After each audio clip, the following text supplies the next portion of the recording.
Hello, everybody, and welcome back to another episode of the Untold Truth. This is the podcast where we literally punch racism in the face. Tonight is another stellar evening. We have some old friends back, not literally old, but just important people in our lives. Tonight we're having an interesting conversation with Dr. Robin DiAngelo and Dr. Ben Boswell. Good evening, kind guests. How are you tonight?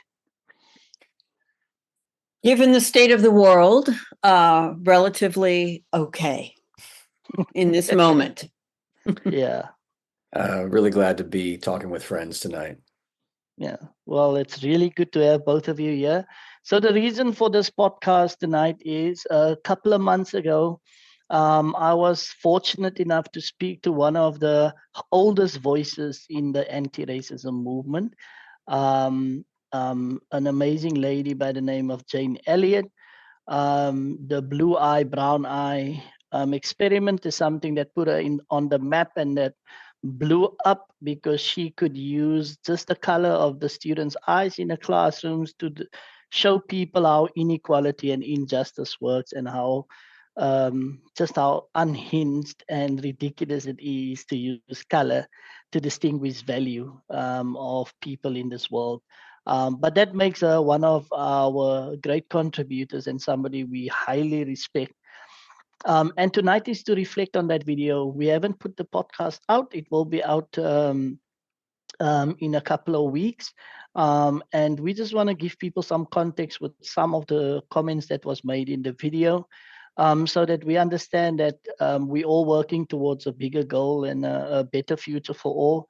And sometimes we don't always see everything eye to eye on the same way. And so tonight is about understanding some of the things where we might not see it exactly the same, so that we have different opinions. And I think Robin and Ben, both from the US, have a deep insight and context of how things are going at the moment, but also how it has been going over the last 10 to 15 years, 20 years. And they can provide a different view to something that Jane might have said in the video, or what you might see in the video once you get to view it. But that's enough for context. I think let's hand it over to Robin. Robin, when you hear Jane Elliott, she's phenomenal, she's amazing, she's this big person in our space of the anti-racism work that we do. What comes up for you? Well, I think that the conversation we're going to have will make more sense if people listen to and watch your podcast. I have deep respect for Jane Elliott. She's had a huge influence on me and my understanding of racism. I think she's had a huge impact basically on the world. I've used her films for years in my courses.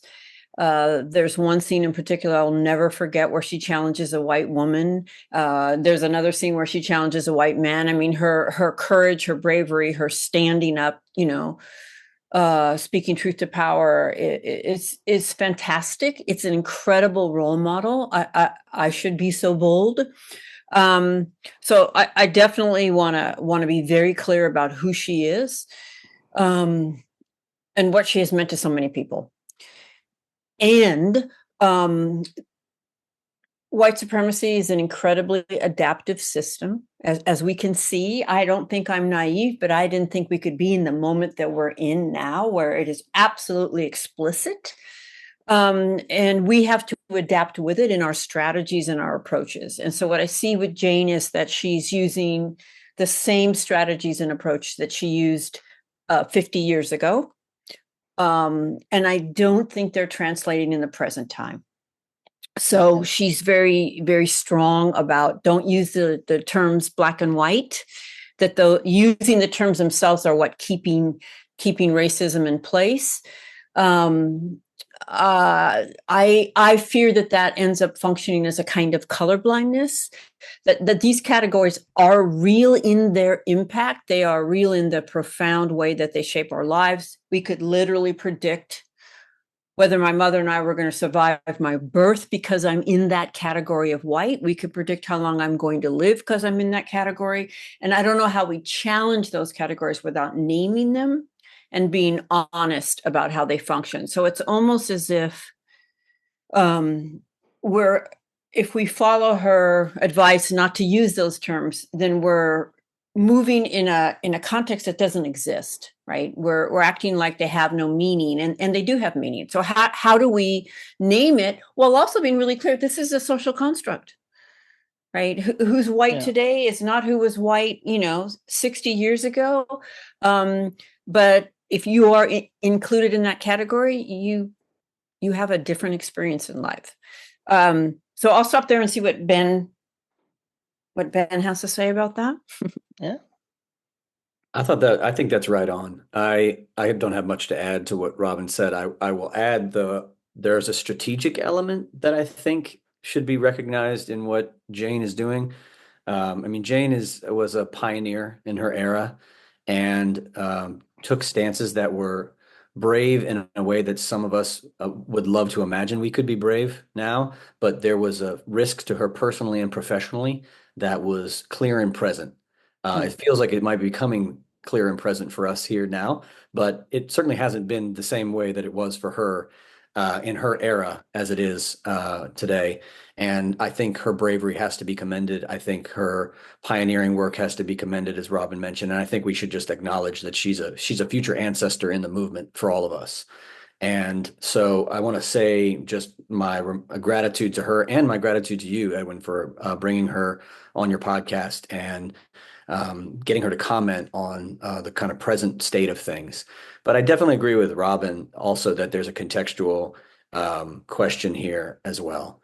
And the thing that comes up for me is the strategy of it all. I think a lot about her relationship and proximity to Dr. King and some of the similar arguments that she was making, I think are rooted in the idea that we should appeal to the ways in which America has described its highest ideals and go back to those highest ideals as a way to call us into a new and better future. And I think that was a strong strategy that even some scholars today have critiqued King on as a strategy that may or may not have worked, which is to say, this country is justice for all people, right? Even though in reality, when it was written, it wasn't true. But to call to those founding ideals as a way to bring people to a new reality was a strategic tactic at that time that people had to fully believe in, full-throatedly say, as a way of, on the one hand, saying, I am not out of step with what it means to be a true American. And I also see that we're treating a large segment of Americans as second-class citizens and oppressing them. And so I'm going to claim my American identity, and I'm going to do so in the advancement of solidarity with the oppressed other, or my own to kind of proclaim my own oppression. And so I think there is a strategic tactic that's at work here, in addition to some of the pieces that Robin also lifted up, that I would say I think is working in her, that I'm not sure works today. Yeah. I'm glad you brought up strategy because it's just so clear. I'm not as old as she is, but I'm closer to her age, and in that era to really just come right out and say that to divide people by the color of their skin, those were really that needed to be said. That was kind of like a revolutionary realization for the average white person. But we're, systemic racism is in the mainstream today, and all of us have to move with it, right? I'm being challenged in the sense that I see the movement going towards what do white people have to gain by challenging racism, right? And that's different. I have kind of pointed out how we take advantage of what we have gained and how we use it without thinking. And it's moving to where if you frame it in a way that white people have to look at what they aren't doing well, if you will, you're going to lose them. So I'm struggling around that. And so I see a kind of certitude in her that makes me a little bit worrisome. Like, I hope I don't come out quite. It's like on the one hand, we love her her bold confrontation, but there's a kind of certitude that an inflexibility that I don't think is the particular skill white people need today in terms of cross-racial relationships. So I'm curious, Edwin, on that note, how did it feel, hearing her very strongly say, stop using black and white, etc., right? Because you are a person of color. Yeah, that threw me for a loop, I must say. I mean, I tried my best to stay committed to the process that we were busy with at the time. But I mean, I at some point lost my thoughts and how to engage and how to respond, because I felt it was very reprimanding in some sense, where I didn't feel like I have a choice anymore in that moment to speak my mind. And again, we've come to love that way of engagement, but I think it is for a specific purpose and not with any general conversation with people who are in the movement. We have to understand when we're speaking to certain people that there's a certain decorum that is expected when we are engaging on equal terms.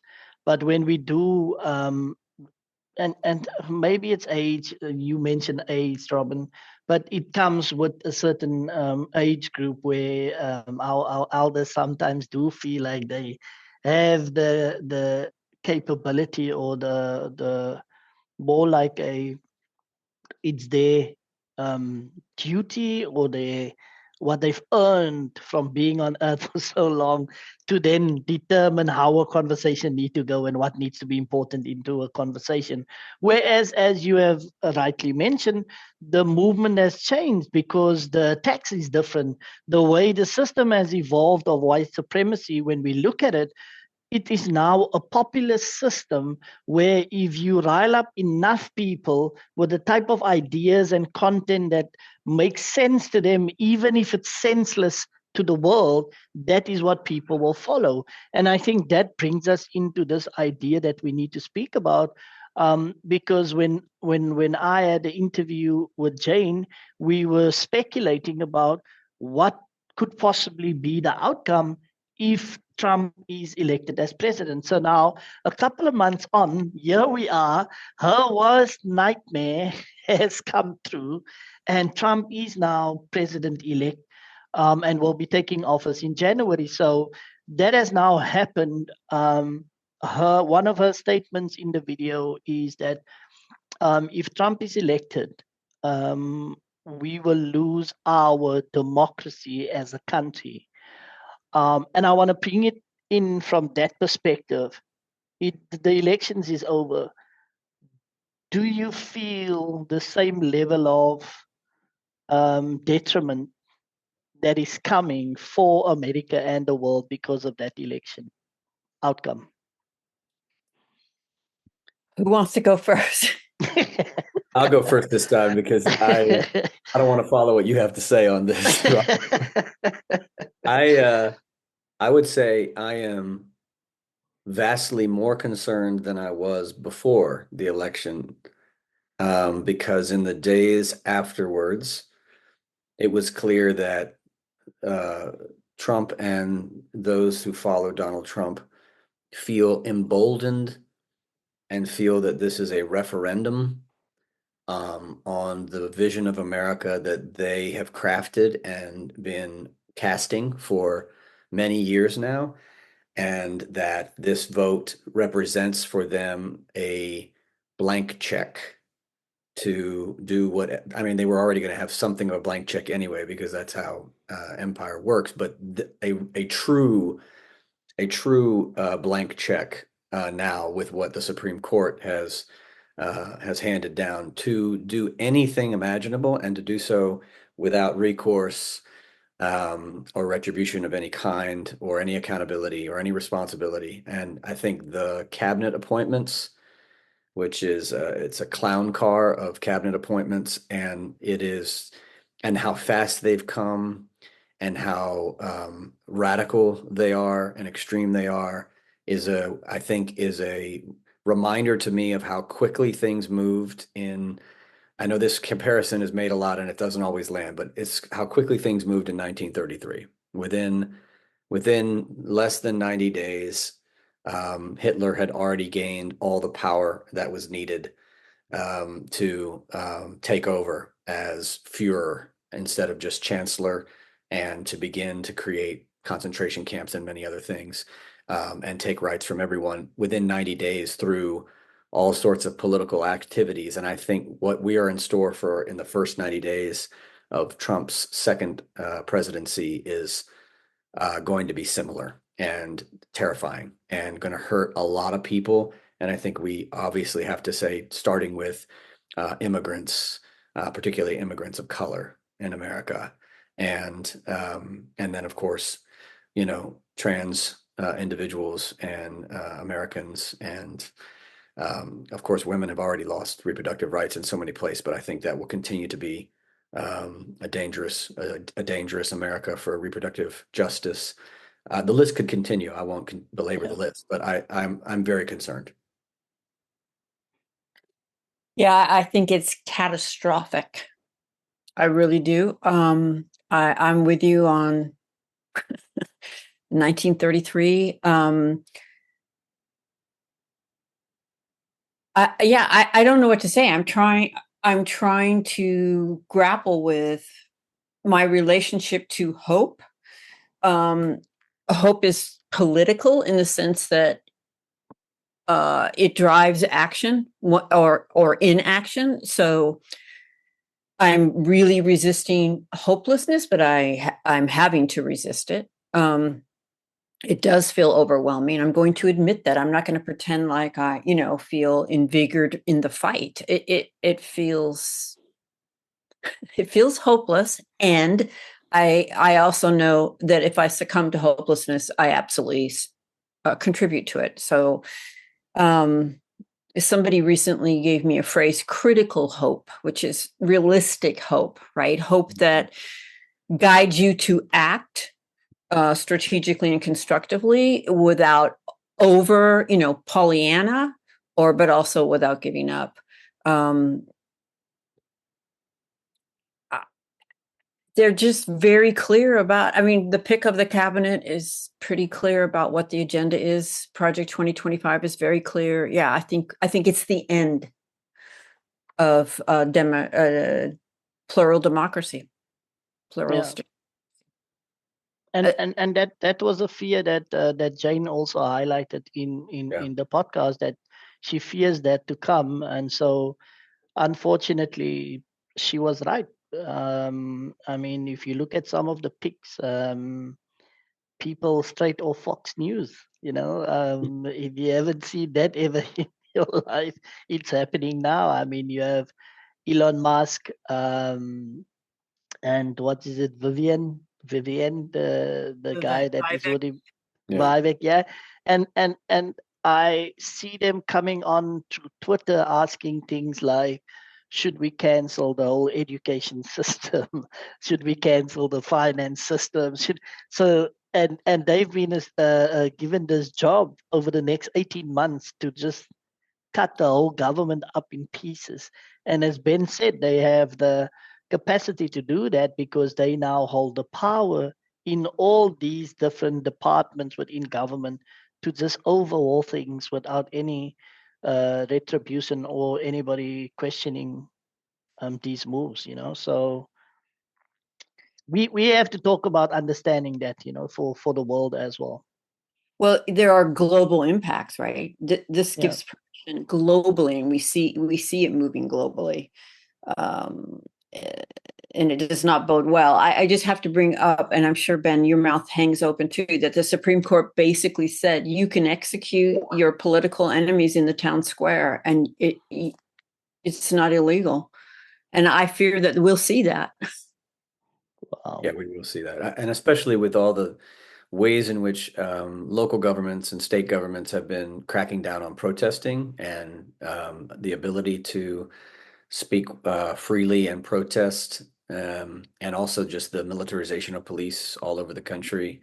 I think there's going to be an emboldening of law enforcement, border patrol, folks in certain forms of civil service that are military, not the rest of the civil service, which is in deep trouble from this sort of patronage, new spoils system that Trump is going to put into place, where if you're not loyal to him, you're going to be immediately terminated. Nonprofit organizations, my world, are going to be in dire need of protection, which they don't have already. There has been something passed that will give him and others in the administration the ability to eliminate the tax status of nonprofits that they're considered to be harboring terrorism, which is going to mean anyone who says anything negative about Israel. That's how it's going to play out. And I think that's going to send a very chilling effect. I'm already experiencing it. That's not really relevant for this particular conversation, but I'm already seeing a chilling effect taking place in moderate and liberal circles, where people who were once more full-throated and more committed to this movement work are feeling the need to retract and move to the center, which is, there's no such thing as the center, just move further right in the ongoing move to the right of the entire American populace. And I think it's going to make it more challenging for the work that we all do.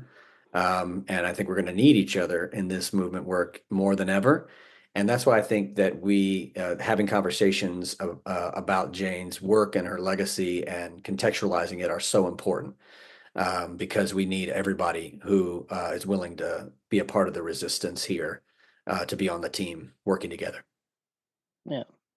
She mentions as we're talking, she specifically names a lot of the followers of Donald Trump are the evangelical Christian racist, and she labels them as that, and the Christian nationalist racist following of Donald Trump.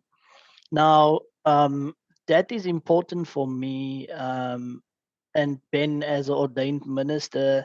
The question is stark, and I think also in the world currently people are asking the question because there is a claim of a large group or large parts of the population in America claim to be Christian. So when you think about Christian principles of inclusivity and loving thy neighbor and all of these terms that has been built up over many millenniums about what Christianity stands for. Jane specifically says if you name Trump as a Christian, then she is not one, and she's a very devout Christian. How do we interpret the fact that a large group of Christians has put Trump into office again? How do we deal with that? This is sort of my whole job, is to try to make sense of this. And so I guess I'll take a first stab, and then Robin, I'd love to hear your thoughts. I think it's really important to start with saying that we have to distinguish Christianity in its imperfect historical existence, which it's always been an imperfect historical religion that has been a part of many world atrocities, from the oppression of Jewish people early, to the Crusades, to the Inquisition, to many other forms of empire. When Christianity and empire mix together, the results are very, very poor. To quote the just recently passed Tony Campolo, it's like mixing ice cream and horse manure. It doesn't do anything to the manure, but it really messes up the ice cream. So I'll leave that there. But I think that we have to distinguish Christianity from what I would consider to be white folk religion. And what we have in America is a white folk religion. And that white folk religion masquerades as Christianity all the time. And part of the reason it's able to do so is that Christianity, a toxic and diseased form of Christianity, was what created whiteness in the first place, birth and the legacy of colonial empire and colonization. And Christianity has a lot to account for in the birth and development of whiteness, which is often why Christianity and whiteness operate as synonymous in American life in many ways. And so there is a deep commitment to an American form of whiteness within the Christianity that is being proclaimed by the followers of Donald Trump, and which is why, for instance, there is a massive contradiction between the life and words of Donald Trump and the life and words of Jesus. And there's a jumping an what do you call epistemological jumping jacks are always made to try to justify this. Oh, he's our King David. Oh, he's our Cyrus. Oh, and what is always an appeal to power, which is revealing because that is what whiteness and racism is about. It's not about hatred as such, things that I've learned from Robin over the years. It's about power, and it's about and which is why people who are not racialized as white can participate in whiteness. And so I think we need to recognize how to distinguish the Christianity or the white folk religion masquerading as Christianity and supporters of Donald Trump, and from Christianity in its other forms of practice that is an attempt to follow Jesus in ways that are loving and just and about equality and loving the marginalized and including the marginalized. And Jesus had a preferential option for the poor and oppressed, and you will not see that in white folk religion that follows Donald Trump. And so I think there's a distinction that needs to be made. And then I think we need to recognize the ways in which American white folk religion has been utilized as a form of Christianity to get a lot of people elected throughout American history. Yeah. Robin? I don't have too much more to add. I'm thinking about listening to Robert Jones recently, and I mean, there's always been a struggle between what we would say that Jesus taught, right? Love your neighbor and so forth, and the more base instincts, for lack of a better word, right? If it was easy, there wouldn't be faith, right? And I just think that Trump gave permission to revel in the more base feelings, bigotry, authoritarianism. And authoritarianism has always threaded through white folk, as you call it, Christianity, right? And listening to Robert Jones, and if you think about the role that propaganda has played, right, it's huge, right? You notice that they don't set it up as right, wrong, good, bad. They set it up as good versus evil, right? This is kind of Christian language, good versus evil. And then you say the other side is actually evil. And once you say that, then annihilation of evil is your goal, right? And so maybe there's something in the Christian, and I should be really clear, I am not Christian, but something in Christian consciousness that appeals to, right? That annihilation of evil. And there's a kind of glee in the punitive aspects of it, right? That's what I see. I see a glee in punishing. And I've always seen that threaded through religion, which is different than, say, spirituality. So.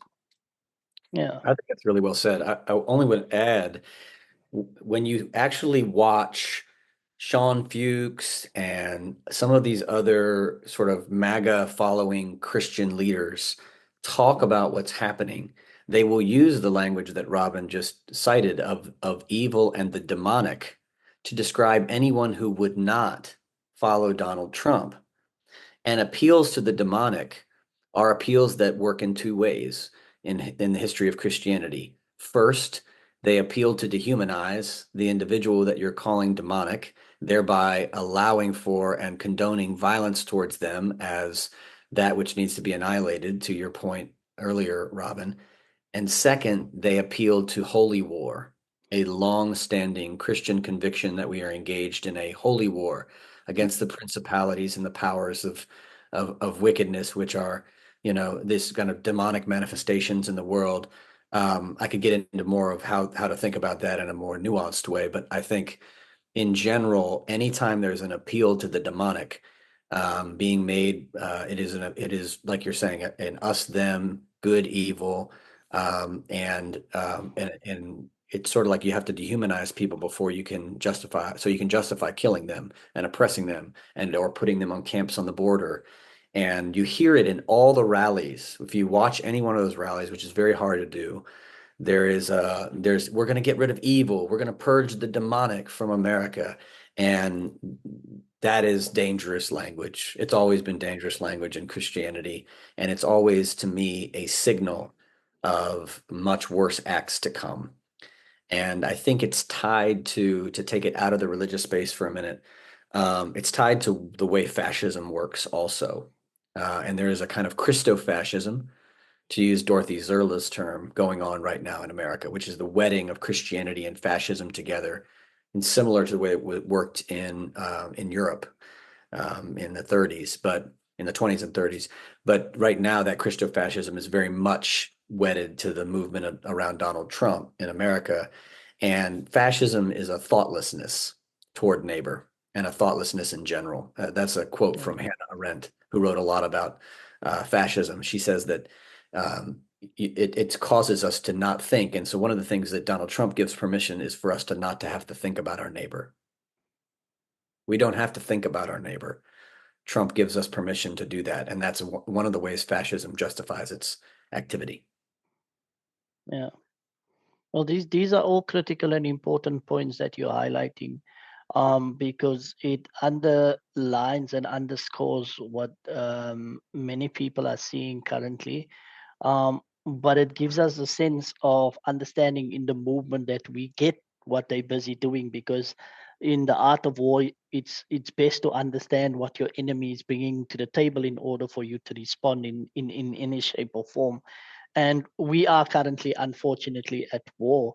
It might not necessarily be as crude as it is currently in Ukraine and in Palestine, but it is a war nonetheless, because at some point this movement need to sustain itself so that we can push for the next step in this, which is to at least secure safety for minorities. That is obviously the target by the Trump campaign.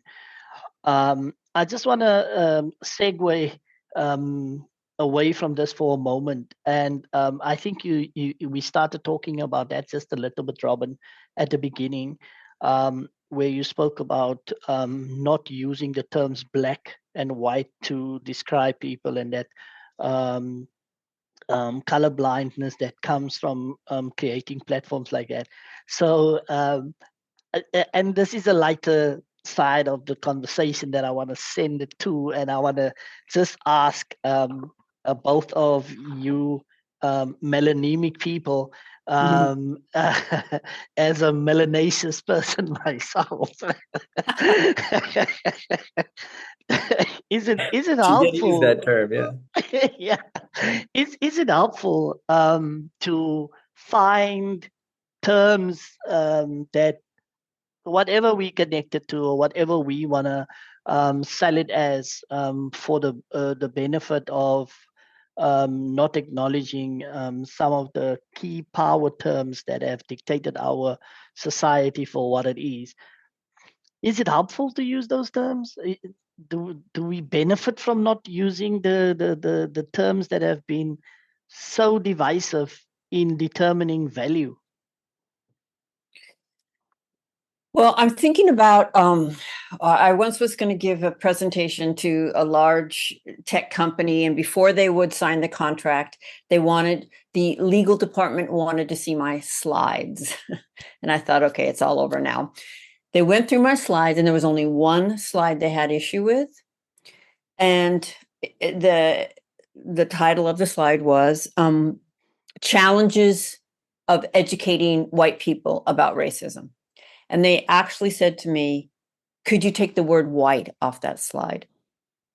Mm-hmm. And I just can't think of a more perfect example of the challenges of educating white people about racism. Let's not name whiteness.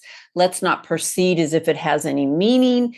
And I'm pretty sure that if it had black on the slide, they wouldn't have asked me to take it off. So it seems to be, it's always white that people, if we take it away from, the Jane Elliott's of the world that have a pretty in-depth understanding of structural racism, right?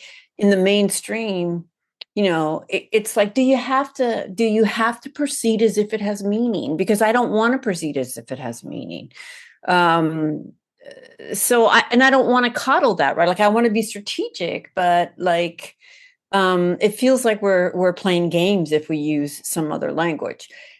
And I don't think it's just about skin color, because who is white changes over time. So it's basically who's defined or perceived as white in any given moment, right? And it maybe if we put that before the word white, those who are defined and perceived as white in this given moment, like I could probably handle that, but yeah, I just don't see how we can talk about it and be realistic. But I'm open to hearing what Ben thinks.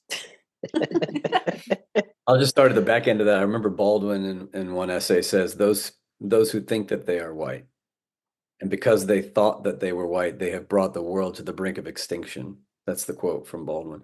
It's one of my favorite Baldwin quotes. Those who think that they're white, and that changes over time, depending upon the constellation of power, and particularly in America, as you mentioned, Robin. And I think that mutation is so important to recognize.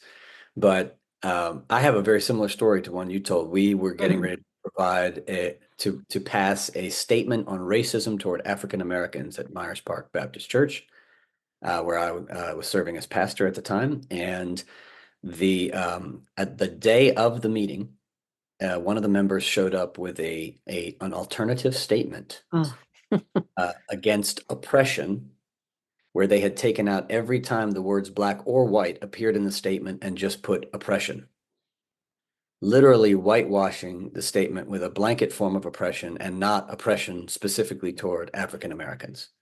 They did not want to be specific about that. And I think that's similar to kind of the experience that you were talking about. We ended up passing the statement anyway, but they almost derailed the whole process with that alternative statement. Secondarily, an additional story is when I do work in helping people to identify whiteness and try to confront whiteness and look at whiteness and study whiteness. One of the things they say when they just start to begin to get upset about it is, I'm never going to fill out a form and put white ever again, because now I know it's a construct and a lie. So I'm going to stop filling it out. I'm going to, as an individual, resist this self-identification. But that is to mistake what whiteness is. It's not just an individual self-identification, even a social identification that's given to you, but a term of power that determines the way in which the world is ordered. And so if they stop filling out that form and stop putting white and put something else, which is, what would they put, by the way? Human. Yeah, well, there's no category on the tax form, right, for that. I wish. But what it will mean is that people of color will get less tax incentives or government programs that are actually intended to help people, because they have changed the count, right? You can't track the outcomes. Yeah. Right. I think about, in a way, whiteness as a consciousness less than a skin color. Like, so there's something that I often say is, how do I be less white? And when I say that, I mean less oppressive in the ways that being white is oppressive, right? So less arrogant, less ignorant, less certain, right? Less racist, right? How do I be less white in that way? And of course, that once blew up on the right wing and they went crazy over it. But that's what I meant. And I'm very clear about what I mean. So I think that aligns with what you're talking about, right? It's socialized into a way of seeing the world and responding to the world. I always think about Ruth Frankenberg's. I love her. It's a standpoint, like a place from which we look out at the world and at one another. It's a position within structures, and it's a set of practices that are unmarked and unnamed, right? And so how do you capture that? Well, right now the language is white. Yeah. I think I would, I think that's exactly right. And I sometimes will say, how do we take a stand against our own racial conditioning, right? or the lie that we're trapped in, that we, and how do we take a stand against it and work against the conditioning that has given us, and or the power, the unjust power that it has given us. And yeah, I think that's very similar to what you're saying. How do we be less white in whatever way that means? And I think it's important. One of my friends and scholars, who is a Black womanist theologian, says that you don't have to be white to be a white supremacist. And I think that's an important piece, because a lot of folks will utilize their one Black friend who's a Republican as a way to which is the exception that proves the rule, as the reason that race doesn't exist, but in fact that's to misunderstand race, right? You've already decided it's about skin color and not a construct that mutates and evolves over time. And I love that you continue to bring up how it changes, because scholars that I am close to and friends with and work with have been pointing out to me, and we are seeing in this most recent election, the way in which Latino Americans are finding themselves further and further throughout American history in solidarity with whiteness, and or performing whiteness, or aligning themselves with whiteness, which we can understand. Some would say, how could they do that in a world where Donald Trump is saying he's going to have the greatest deportation ever? Aren't they worried about themselves and their families? Yes, they are. And they see quite clearly that the path to security in America is whiteness. So how could you can blame them, or you can say they're actually smarter than you think. They're actually saying, no, I don't think there's another path. Standing and saying, hey, please don't deport me, isn't going to work. So I'm going to try instead a different way, which is, becoming friends and currying up with what whiteness has done as a way of self-protection. And when you're in an existential threat like that, you have to, rethink the way you would approach the world. It's the way in which some people during religious oppression throughout world history would convert to the religion of the oppressors in order to avoid being murdered. There's no shame in that. Yeah. I'm glad that your friend who is Black said, I noticed that she said, even Black people can be white supremacists. She didn't say even Black people can be racist. And right. I think that's important, because what she's saying, it still upholds white supremacy. When Ibram Kendi says people of color can be racist, what he means is they can uphold white supremacy. Right. He doesn't mean, and I want to make this point because sometimes people, so you can be racist too. He doesn't mean you're racist against white people. Yeah, you're racist in your contribution to a system that upholds white people. Yeah.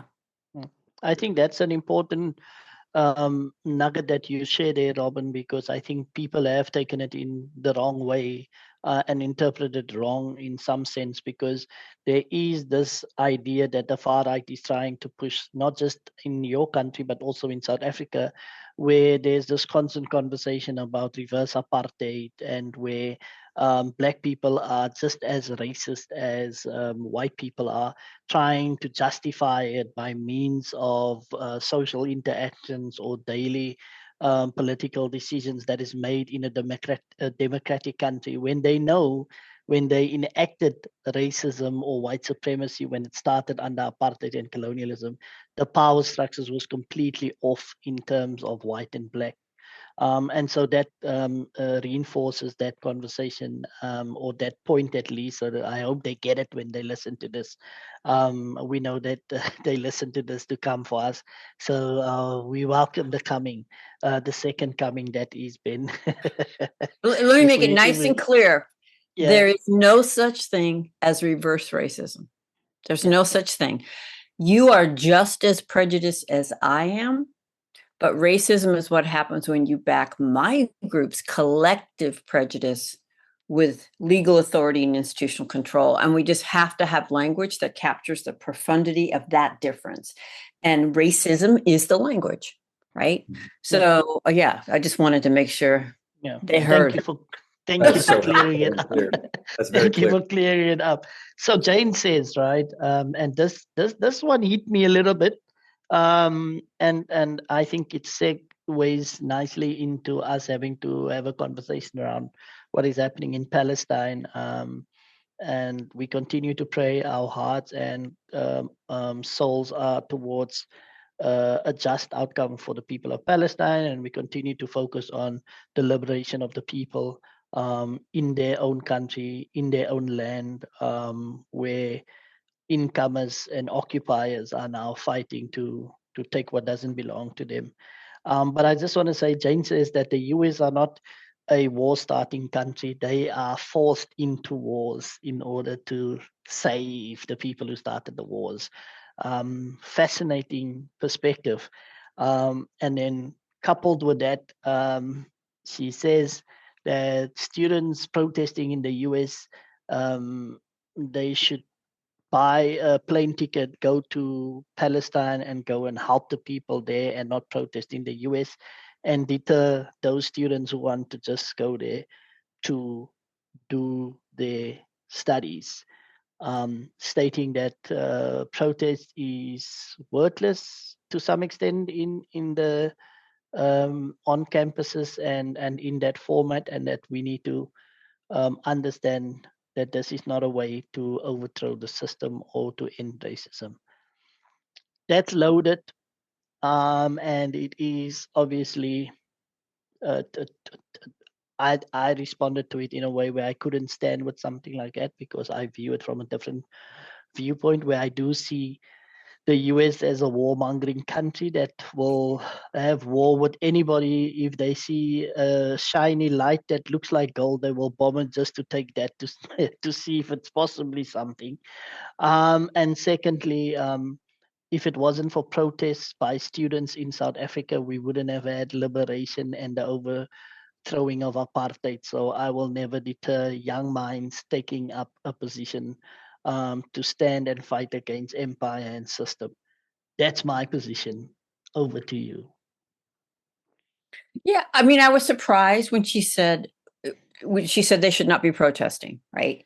And I did appreciate the piece of to actually go and help people in Palestine. I thought that was really insightful and useful. It's not likely to be possible for everybody. And so protest, whether we think it's effective or ineffective, that like it's so fundamental, the right to protest. So I was taken a bit aback about that. Surprised me. Yeah. And definitely that the US doesn't make wars, but that again, like I don't know where that was coming from. Yeah, I really don't. I mean, she knows her history really well, but Yeah. I mean, look, I don't think any of us should be judged on everything we say as perfect. I think that was a fumble, and I hope that when I fumble that people will have grace with me when that time comes, because I surely am going to fumble.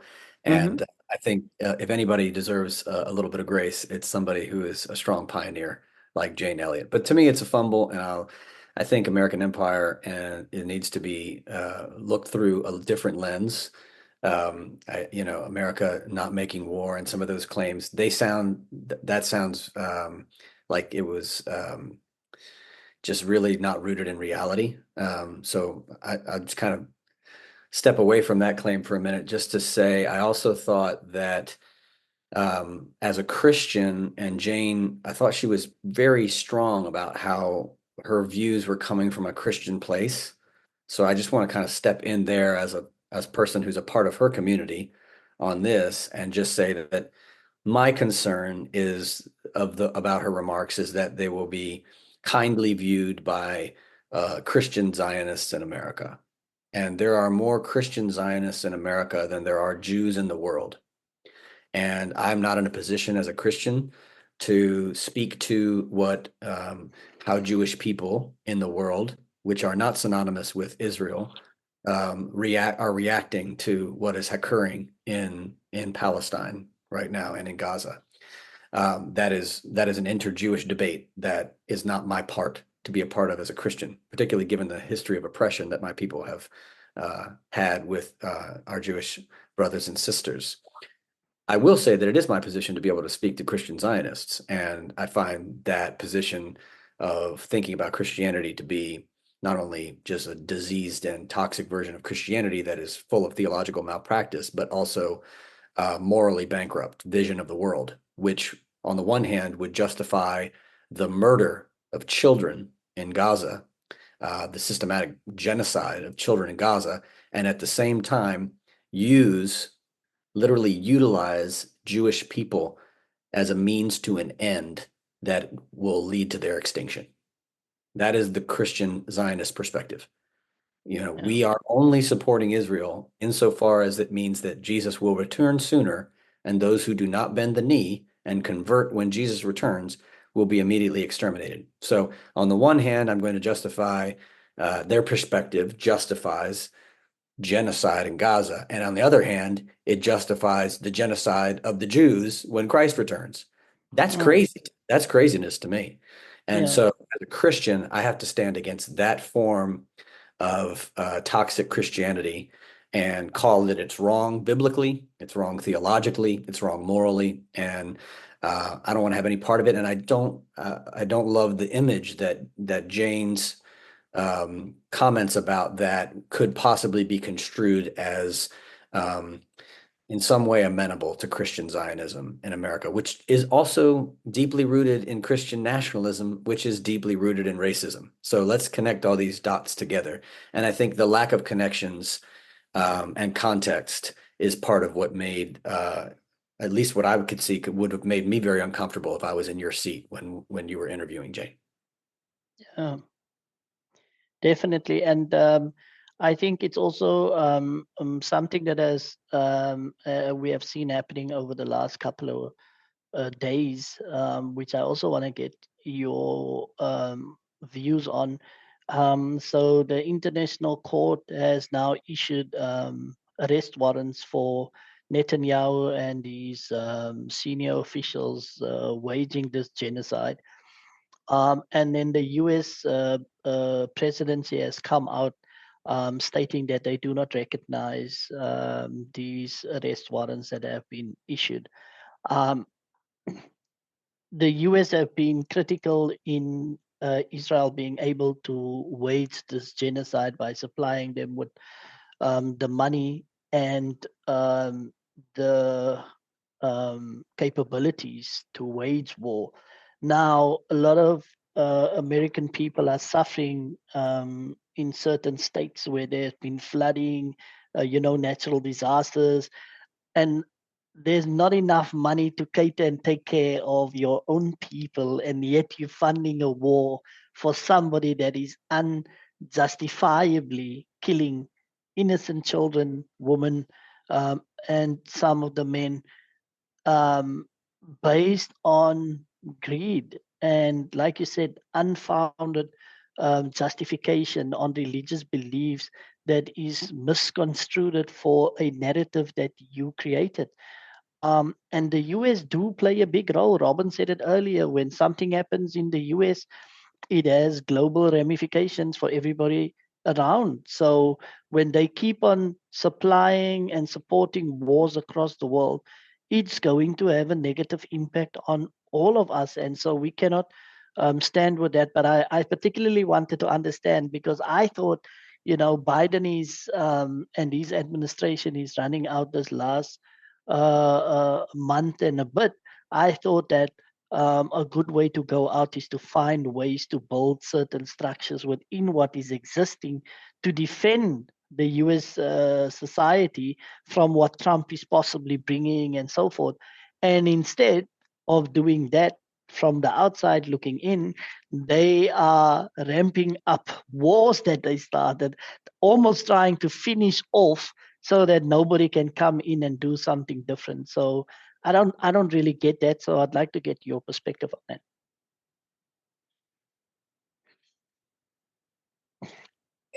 Go ahead, Ben, because I'm with you. I mean, I don't really have anything to say about it in particular. Yeah.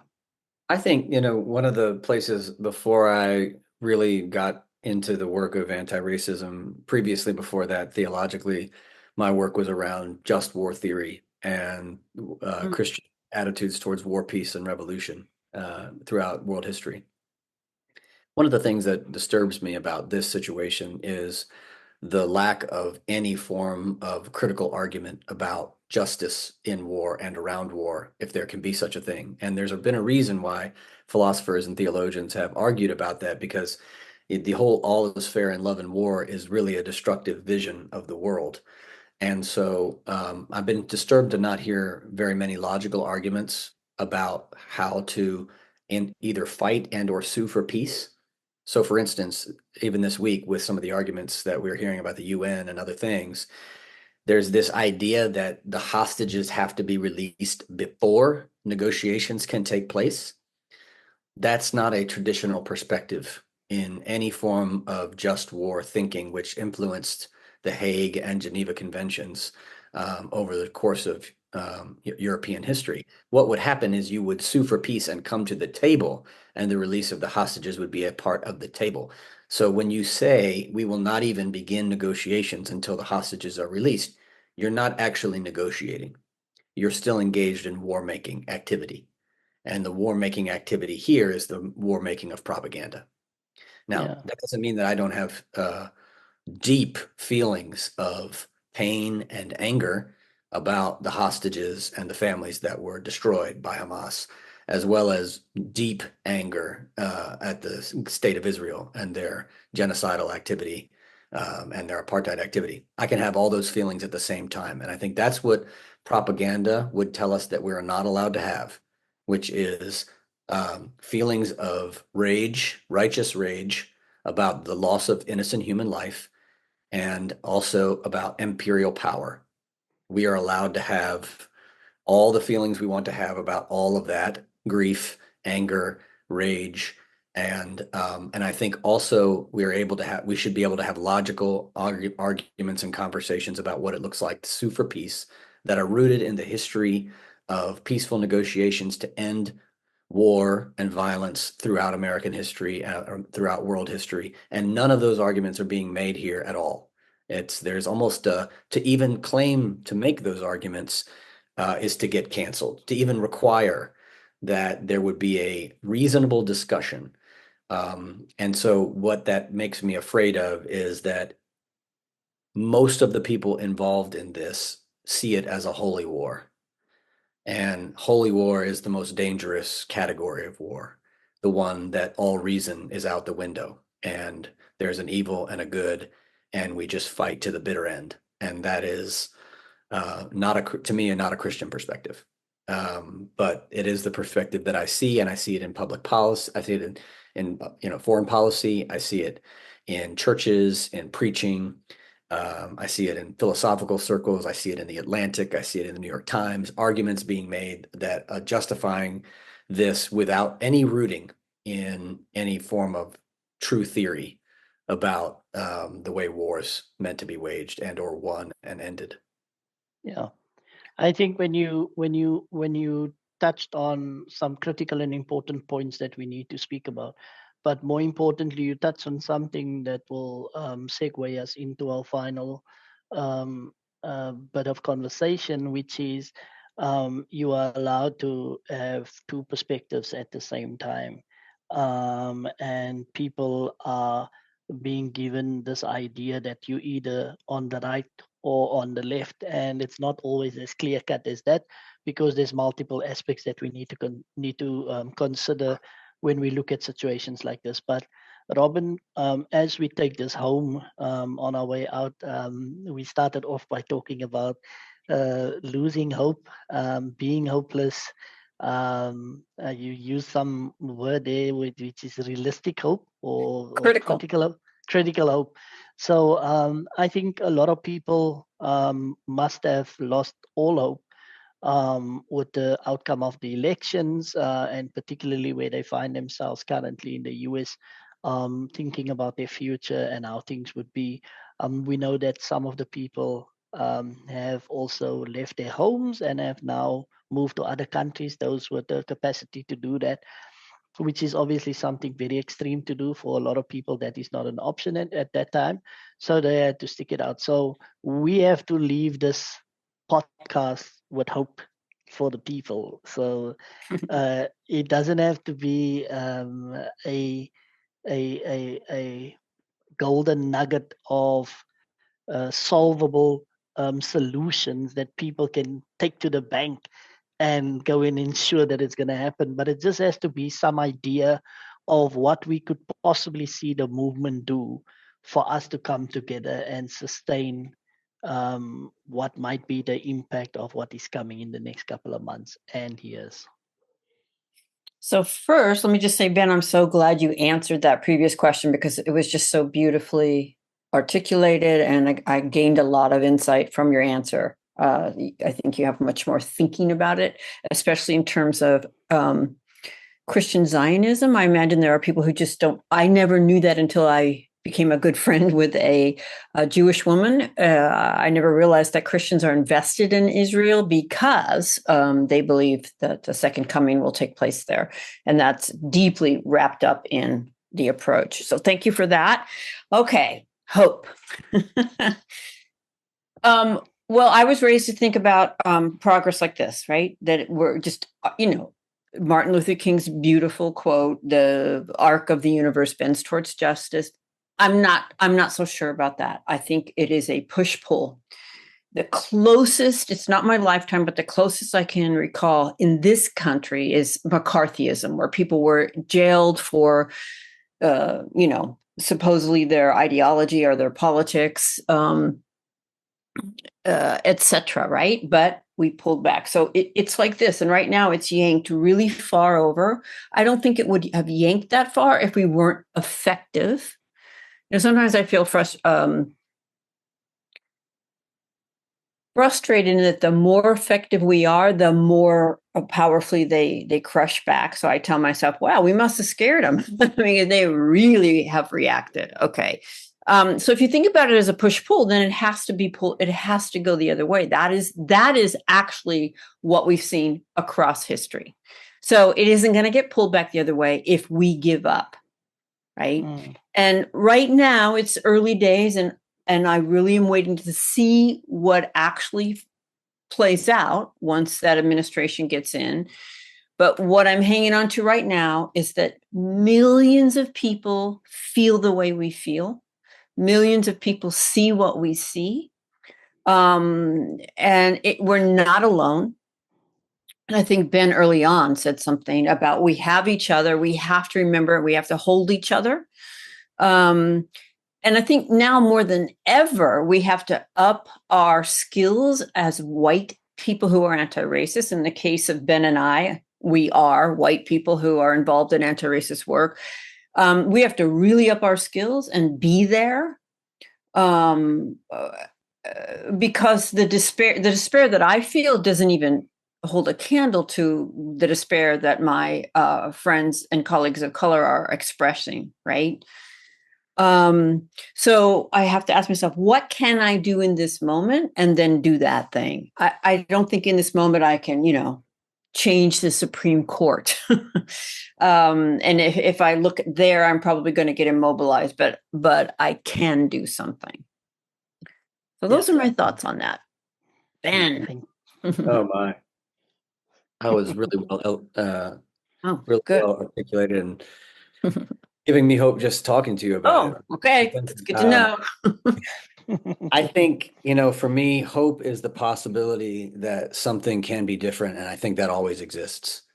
It always exists. And we have to just remember that even when it looks like all hope is lost, there's always a possibility that something else can exist. I love your idea, Robin, that sometimes it's an ebb and a flow, and the harder and bigger and stronger they go, the resistance, it can build a stronger resistance. Sometimes the way I talk about this and work with white folks is until you hit rock bottom, you're not, almost like an addict who's whiteness, you're not going to actually do what's necessary to change. And so we have to hit our rock bottom and create practices for people to get to that rock bottom. This may be rock bottom for some Americans, in which case it should create explosive action, I think. And so I see hope in every form of resistance. Some of that is people right now in America. There's a lot of news stories about Black women napping and resting. God forbid Black women in America get rested and then suddenly come back in full force. America is in for a radical awakening if that happens. So I think rest is a form of resistance right now. We're in a liminal space in between the election and the execution of the new reality. And I use that execution literally. We are in this liminal space here. In that time, we need to get ourselves together, get our resources together, get our support networks together, connect with each other like we're doing right now, organize, mobilize, right? Don't let it lead you to despair, but mobilize and get prepared for what's coming. If there's any way to prepare. We were certainly not prepared for the election. Let's just admit that now. No, no harm, no foul. The historians can write about how we got it wrong. But we need to now mobilize and organize and get ourselves prepared for the first 90 days of this administration and how we will resist. And we need to fight in the ways we know how to fight until we can't fight in those ways anymore. And then we need to be prepared to change and adapt and fight in different ways and get creative. And I've been thinking a lot about, some pastors asked me recently, well, what are you going to do? And some pastors are going to get fired. Some pastors are going to make decisions that are going to lead them to acquiesce to this in order to save their skin and save their churches. But they asked me, these were more conservative pastors than I am, asking me, what am I going to do? And I said, well, look, when it becomes too precarious to fight in the light of day, people of faith and good conscience built the Underground Railroad. So there will come a time where underground forms of resistance and protection of our neighbors is going to be required. Sanctuary movements for immigrants and underground railroads to move trans people and get people reproductive justice. And I just want people to know that if you think those are not going to be necessary, you're 100% mistaken, and you need to start building them now. Don't be surprised and get caught off guard. Go ahead and start thinking about ways that you can do the work of justice more subversively than you were before. And I think there's hope in that, and there's beauty in that, creativity. And I think Baldwin says we can't tell the children there's no hope. So we have to just keep saying there is hope. There is the possibility of something else. And, one of the things I've told Edwin this, I know this is crazy. I probably shouldn't even say this on this podcast, but there is a way in which, and you kind of said this, Robin, this election of Trump could be such an extreme moment that it could break everything, literally break the entirety of American empire. And something new could be born in its place. Now, the something new could be worse, but the something new could also be better. So, I mean, if you're an abolitionist, and you believe that the carceral state needs to be abolished, Trump may be a horrific blessing in disguise long term, as it has the potential to break the whole thing wide open. I'm not praying for that because I know there's going to be a lot of loss of life if that happens. But if you're a long range strategist and thinker, who knows? I like that. Yeah, I like that too. I like that it goes underground if it can't do it in the light of day. I think there's a lot of hope that was shared in that last bit. And I think tonight we have really come out here and did the work. So Robin and Ben, appreciate your time, appreciate you guys, the work that you do, and for always showing up. I'm blessed to have you in my life, both of you. And I just want to say to everybody that is watching this, these two people will be in South Africa in October 2025 for the conference. So please go and check that out. We're very excited about all of this. We're excited to come and do more of this work down here. And as you have seen from the conversations tonight, we are really committed and really serious about making sure that white supremacy and racism will meet whatever might and force that we need to bring to the table in order to build a more just society and some freedoms that Black people have been crying out for so long. And so with that, this was another episode of the Untold Truth. We appreciate you. These videos will be dropping soon. And just a special shout out to Klaus. Thank you for the platform support. And we will see all of you next time. Have a good night. Thank you. Thank you.